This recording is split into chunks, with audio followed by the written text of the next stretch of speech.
Hello there. The latest data from the Office for National Statistics Pink Book shows that the UK handed £13.9 billion to the European Union last year.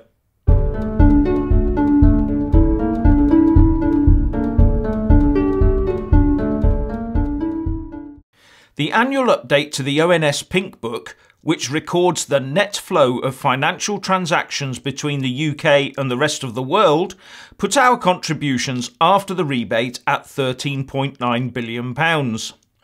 This is costing the UK £267 million every week. The theoretical UK gross contribution was actually £18.9 billion. This, say Brexiteers, means that the UK will be forking out some £22 billion to the EU between last year's referendum and Brexit Day in March 2019. Tory MP Peter Bones said, "If we stopped paying into EU coffers, we could save ourselves nearly £14 billion. That would be money we could use for social care, the NHS, reducing the deficit, and we could still have some left for tax cuts." And Craig McKinley, Tory MP for South Thanet, said, "Today's revealing figure of a net contribution of £13.9 billion is reason enough for exiting the EU. It is little wonder that discussions are stalled over money. The EU is loath to scale back its empire-building ambitions, and the German taxpayer will be unwilling to pick up the bills." And as UKIP MEP Jonathan Arnott points out, to put these figures into context, the net membership fee alone is the equivalent of over 2p in the pound on income tax. And he went on to say, "British politicians often pretend they have a magic money tree, but the European Union actually has one. It's called the British taxpayer." The Remainers will not like to be reminded of these figures, but what they will do is point out one figure in the ONS Pink Book and yell, "I told you so."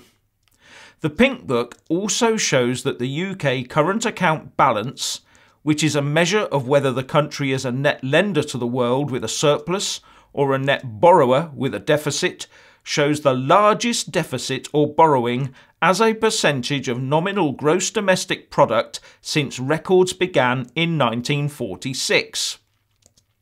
The ONS Pink Book says that the current account deficit widened in 2016 to 5.9% of nominal GDP. But before all the Remainers leap up and down, waving their arms in the air, demanding Brexit be immediately stopped, I'll now show you the graph they would definitely not want you to see. This is the chart of the nation's current account balance as a percentage of nominal GDP since 1997 to the latest available data for 2016. You will immediately notice that 0 is the line right at the top of the chart. You will also notice that despite the odd upticks, the current account deficit has been on an increasingly bad trend ever since 1997. You will also notice that 2016 is not the year to see the sharpest deficit increase. Another fact is that the EU referendum came in the middle of 2016, so trying to attribute the whole thing in 2016 to the Brexit vote is a palpable nonsense. I will therefore treat any claim that this record current account deficit percentage of GDP is more proof of the damage of the Brexit vote with the contempt it deserves. Also, with the recent inflation increases, the Bank of England may raise interest rates tomorrow. The pound has risen against the euro in expectation of this, and as rates are increased a bit from their current historic lows, I expect that the Remainers will wring their hands and wail that we're all doomed. Maybe I need to pre-write their script for them. The effect of this is that the pound is now up on the week and trading above where it was at the same time last year. And both the FTSE 100 and FTSE 250 are holding up very nicely, thank you very much. Anyway, back to the chart. If you look at this trend over the last 20 years and couple it with our current national debt of £1.7 trillion and rising by the day, and then try and tell me that our EU membership has been a success, then excuse me if I laugh in your face. These are all facts and you can verify them for yourself on the ONS website. This shows what having weak governments that, due to our EU membership, are unable to control the destiny of the UK, has done to our national finances. And now it emerges that the three stooges of Ken Clarke, Nick Clegg and Lord Adonis did go to Brussels to ask how they could undermine the government and reverse Brexit, with Lord Adonis tweeting, "Clear from discussions in Brussels on Monday that UK can stop process of leaving EU whenever it likes before end of March 2019.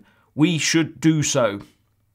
It looks like the Remainers want to continue the slow UK train wreck that is membership of the EU, doesn't it?